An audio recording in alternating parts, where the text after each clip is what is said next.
আসসালামু আলাইকুম ক্লাস 9-10 এর বাচ্চা কাচ্চারা, আশা করি তোমরা সকলে অনেক ভালো আছো। আমাদের সেটের বেসিক থেকে একদম তোমার সৃজনশীল পর্যন্ত যা যা দরকার আমরা ছোট্ট ছোট্ট ক্লিপস এর মাধ্যমে ছোট ছোট ছোট ভিডিওর মাধ্যমে তোমাদের কাছে পৌঁছে দেওয়ার ট্রাই করবো। ওকে, আজকে তাহলে আমরা আমাদের সেট অধ্যায়টি শুরু করি এবং এইভাবে তোমাদের আমরা প্রত্যেকটা চ্যাপ্টার প্রোভাইড করব। ওকে, তো প্রথমে সেটের জন্য তোমার সংজ্ঞাটা লাগবে, কারণ সেট কাকে বলে এই সংজ্ঞাটা তোমার বারবার আসে। ওকে, তো সেটা কাকে বলে লিখে নাও, আমি লিখছি না, তোমাদের মুখে মুখে আমি বলে দিব, তোমরা একটু খাতায় নোট করবা, অবশ্যই ক্লাসটা যা লিখবো সব নোট ডাউন করবা। লিখো, বাস্তব জগতের সুসংজ্ঞায়িত বস্তুর সমাবেশ বা সংগ্রহকে সেট বলে। ঠিক আছে, কি বললাম? বাস্তব জগতের সুসংজ্ঞায়িত বস্তুর সমাবেশ বা সংগ্রহকে তোমার সেট বলা হচ্ছে। আর সেটকে প্রকাশ করব আমরা কিভাবে? সেটকে প্রকাশ করব আমরা কিভাবে? দেখো, সেটকে প্রকাশ করতে গেলে তুমি অবশ্যই বড় হাতের সিম্বল ব্যবহার করবা। বড় হাতের এ, বড় হাতের বি, বড় হাতের সি, বড় হাতের ডি ব্যবহার করতে পারো। বা তুমি এভাবে লিখতে পারো বড় হাতের এক্স, বড় হাতের ওয়াই, বড় হাতের জেড, এক্স ওয়াই জেড। এই সব যা ব্যবহার করবা অবশ্যই তোমাকে গেলে ক্যাপিটাল লেটারের হওয়া লাগবে। কি হওয়া লাগবে ভাইয়া? ক্যাপিটাল লেটারের হওয়া লাগবে। ক্যাপিটাল লেটার না হলে কিন্তু তোমার সেট প্রকাশের সঠিক রূপটা হলো না। তুমি হয়তো প্রকাশ করতে পারছো, বাট সঠিক রূপটা হচ্ছে না। ওকে, তো এইবার আসবো আমরা সেটের উপাদানগুলো। সেটের উপাদান, ঠিক আছে? আমরা এখন পড়বো সেটের উপাদান কোনগুলা। দেখো, ধরো তোমাকে একটা সংখ্যা, মানে অনেকগুলো সংখ্যা দেওয়া আছে, ধরো 2, 3, 4, 5। এই সংখ্যাগুলো তোমার হচ্ছে, তুমি এই সংখ্যাগুলোকে সেট বলতে পারবা না। এই সংখ্যাগুলো তুমি কখন সেট বলতে পারো? যখন এই সংখ্যাগুলোকে তুমি সেকেন্ড ব্র্যাকেটে আবদ্ধ করবা। দেখো, সেকেন্ড ব্র্যাকেটে যে আবদ্ধ করে দিলাম, 2, 3, 4, 5, আবার সেকেন্ড ব্র্যাকেট তুমি ক্লোজ করে দিবা, তখন এইটাকে তুমি সেট বলতে পারো। এটাকে কিন্তু তুমি সেট বলতে পারবা না, বুঝতে পারছো?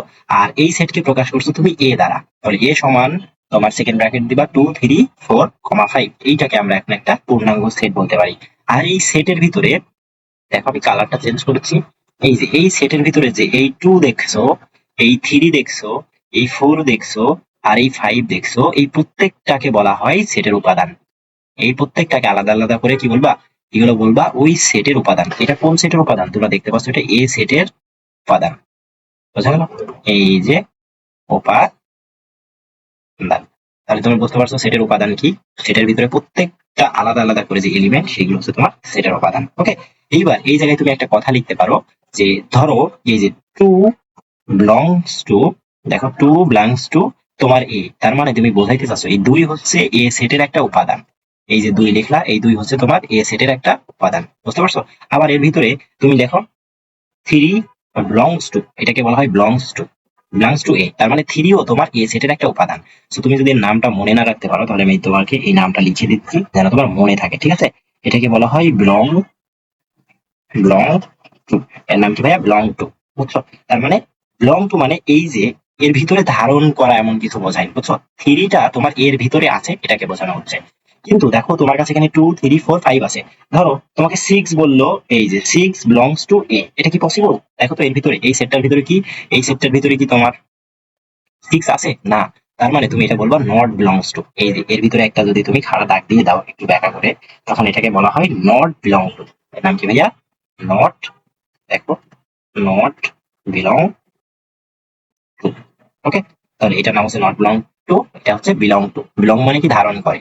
আর নট বিলং টু মানে ধারণ করে না। তার মানে 6টা এ সেটের উপাদান না, কিন্তু 3টা এখানে এ সেটের উপাদান, আবার 2 ও এ সেটের উপাদান। বুঝতে পারলাম তাহলে উপাদানগুলো? Yes, এইবার আমরা আসবো সেট প্রকাশের পদ্ধতি নিয়ে। আমরা কি নিয়ে আলোচনা করতে পারবো? সেট প্রকাশের পদ্ধতি নিয়ে। চলো আমরা পড়বো হচ্ছে সেট প্রকাশের প্রকাশের পদ্ধতি। তোমরাও কিন্তু আমার সাথে লিখবা। তোমরা যদি আমার সাথে না লিখো, তাহলে আমার ক্লাসগুলো দেখে তোমরা আনন্দ পাবা না, বুঝছো? সেট প্রকাশের পদ্ধতি হচ্ছে দুইটা। কয়টা ভাইয়া? সেট প্রকাশের পদ্ধতি হচ্ছে দুইটা। এক হচ্ছে তোমার তালিকা পদ্ধতি। কি ভাইয়া? তালিকা পদ্ধতি। আমরা বেশিরভাগ অ্যান্সার করবো তালিকা পদ্ধতিগুলো দিয়ে। হ্যাঁ, তার কারণ এই পদ্ধতিটা ইজি সব থেকে ইজি তালিকা পদ্ধতি। আর 2 নম্বর পদ্ধতি যেটা পড়বো আমরা, সেটা হচ্ছে তোমার গঠন পদ্ধতি। কি বললাম ভাইয়া? এটা হচ্ছে সেট গঠন পদ্ধতি। তুমি সরাসরি এটাকে কি লিখবা? গঠন পদ্ধতি লিখবা। ওকে, তাহলে আমরা শুরু করবো এখন তালিকা পদ্ধতির হিউজ আলোচনা। ওকে, চলো শিখবো হচ্ছে তালিকা পদ্ধতি। দেখো, এই তালিকা পদ্ধতিতে শুরুতে তালিকা পদ্ধতির সংজ্ঞা তোমার লাগবে না, তো সংজ্ঞা নিয়ে ফেলাই। ধরো এ একটা সেট, এই সেটটাকে তোমার যখন এ কমা বি এইভাবে প্রকাশ করা হয়, বা বি একটা সেট, ধরো তোমার কাছে 1 2 3 4 এইভাবে প্রকাশ করা হচ্ছে, বা সি একটা সেট যেটাকে তোমার কাছে ধরো রিপন কমা শিপন কমা জীবন এইভাবে নাম আকারেও তালিকা করে প্রকাশ করা হচ্ছে, তখন এইগুলোকে আমরা বলবো তালিকা পদ্ধতির প্রকাশক। এগুলোকে বলবো তালিকা পদ্ধতি। অর্থাৎ একটা ইন্ডিভিজুয়ালি থাকবে, কোনো সাধারণ গঠন থাকবে না, এমন কোনো মিনিং বোঝাবে না যে একটার মাধ্যমে অনেক বোঝাচ্ছে। বোঝা গেল? তালিকা পদ্ধতি মানে সাফ একটা একটা একটা করে থাকবে, যেমন 1 2 3 4 এ বি সি ডি, জীবন শিপন জীবনাপন এইভাবে চলতে থাকবে। বোঝা গেল? এরপরে আমরা আসবো হচ্ছে গঠন পদ্ধতি। কি ভাই? আবার 2 নম্বরে আসবে আমাদের হচ্ছে গঠন পদ্ধতি। দেখো, গঠন পদ্ধতি। দেখো, গঠন পদ্ধতিটা একটু ভিন্ন, যেটা হচ্ছে একটা মানে এমন একটা সেটকে তুমি প্রকাশ করবা যেন মানে একটা ধর্মের ভিত্তিতে প্রকাশ হয়, যেমন একটা কথার মাধ্যমে অনেক বোঝাবে। যেমন তোমাকে লিখলে তুমি ভালোভাবে বুঝবা। ধরো এই একটা সেট, বোঝা গেল? এই সেটটাকে তুমি সরাসরি তালিকা আকারে প্রকাশ না করে ধরো এক্স এর মাধ্যমে প্রকাশ করলা, এবং তুমি এখানে কোলন দিয়ে বলে দিলা এক্সটা কি। এক্স হচ্ছে ধরো স্বাভাবিক বিজোড় সংখ্যা। কি বোঝাইলা? স্বাভাবিক বিজোড় সংখ্যা তুমি বোঝাচ্ছ, ঠিক আছে? তো স্বাভাবিক বিজোড় সংখ্যা যদি তুমি বোঝাও, বিজোড় সংখ্যা, তাহলে এই সেটটা আবার এখানে তুমি ক্লোজ করে দিলা। তাহলে এই সেট দ্বারা যেটা প্রকাশ হচ্ছে এটি হচ্ছে গঠন পদ্ধতি। অর্থাৎ দেখো, এখানে কোনো ইন্ডিভিজুয়াল মান থাকবে না, তবে তুমি জানো যে এই যে স্বাভাবিক বিজোড় সংখ্যা কোনগুলো, 1, তারপরে 3, 5, 7, তোমার হচ্ছে 9, এরকম চলতেই থাকবে। এরকম কি হবে? চলতেই থাকবে, তাই না? বিজোড় সংখ্যাগুলো। এইটাই হচ্ছে তোমার কি গঠন পদ্ধতির প্রকাশক। এরপরে তোমার সসীম অসীম আমি তোমাকে শেখাবো, কোনো সমস্যা না।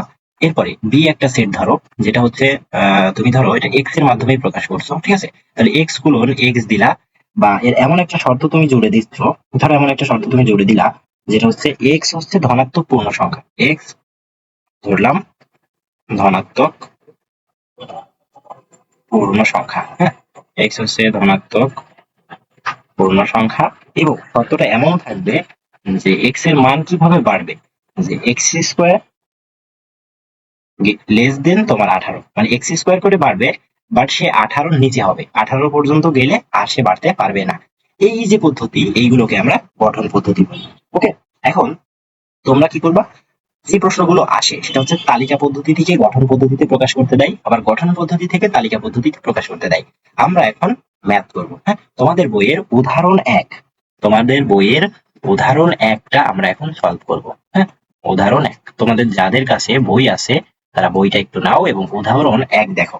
উদাহরণ 1-এ দেওয়া আছে, দেখো এ একটা সেট যেটা হচ্ছে তালিকা পদ্ধতিতে দেওয়া আছে, 7, 14, 21, 28। হ্যাঁ, এই যে তোমার একটা তালিকা পদ্ধতি। এই সেটকে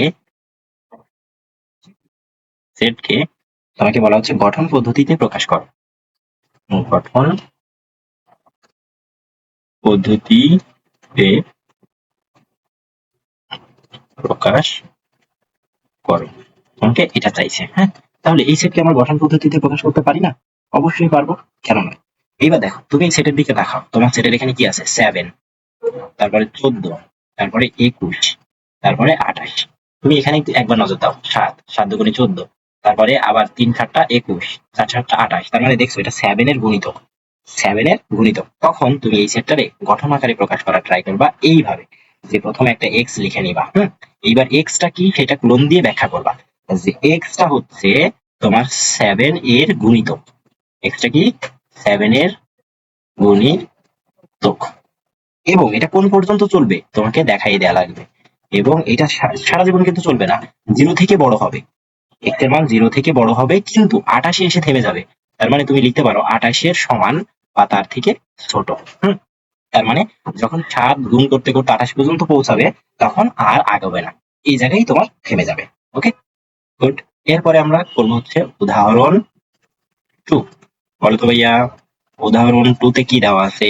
এই যে তুমি বুঝতে পারছো, এবার গঠন পদ্ধতিতে দেওয়া থাকবে, আমরা হচ্ছে তালিকা পদ্ধতিতে করা লাগবে। ওকে, ধরো এই যে এখানে একটা দেওয়া আছে, মানে উদাহরণ 2 এ যে বি এটা হচ্ছে এক্স ক্লোন, এক্স এর একটা ব্যাখ্যা দিয়ে দিবে, এক্স হচ্ছে 28 এর 28 এর গুণনীয়ক, গুণিতক না কিন্তু, হচ্ছে গুণনীয়ক। গুণনীয়ক মানে হচ্ছে তুমি 28 কে ভাঙতেই থাকবে, 28 কে কতবার ভাঙা যায়। হ্যাঁ, একে তোমার হচ্ছে মানে তালিকা পদ্ধতিতে প্রকাশ করতে হবে। কিসে প্রকাশ করতে হবে? তালিকাতে। So, তালিকা, আমরা তালিকাতে প্রকাশ করবো। So, তালিকাতে প্রকাশ করতে গেলে তুমি প্রথমে এটা ভাঙা শুরু করবা, যে 28 কে ভাঙবা, 28 কে কত প্রকারে ভাঙা যায়। ওকে, তাহলে দেখো এটারে লেখা যায় 28 কে 28, সেটা দেখবা যে তুমি এটারে লিখতে পারো 14 দুগুণী 28। ঠিক আছে, আর কিভাবে লিখতে পারো একে?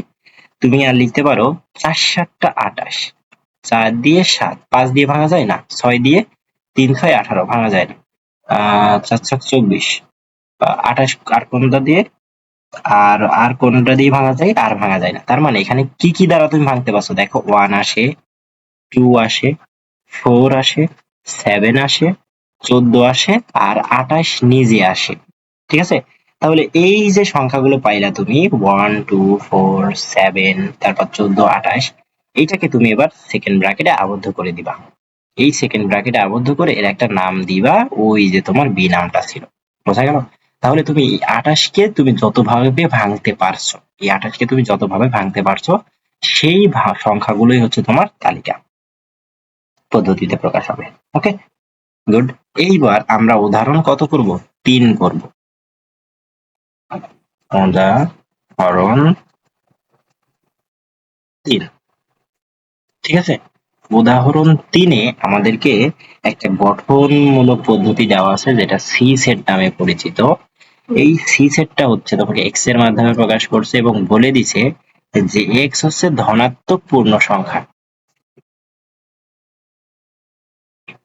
ধনাত্মক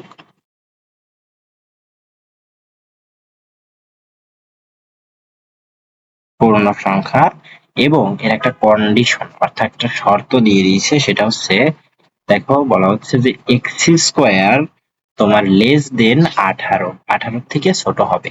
তার মানে ধনাত্মক পূর্ণ সংখ্যা তোমরা জানো 0 থেকে শুরু হয়। ধনাত্মক পূর্ণ সংখ্যা তোমার হচ্ছে, সরি, ধনাত্মক পূর্ণ সংখ্যা তোমার কত থেকে শুরু হবে? 1 এর থেকে। তাহলে এক্স ইজ ইকুয়াল টু যদি 1 হয়, তাহলে দেখো তো এর স্কোয়ার করলে কি হবে? X square is equal to 1 এর স্কোয়ার, তার মানে 1 আসে। ওকে, 28 এর নিচে আছে, সো দিতে পারবো।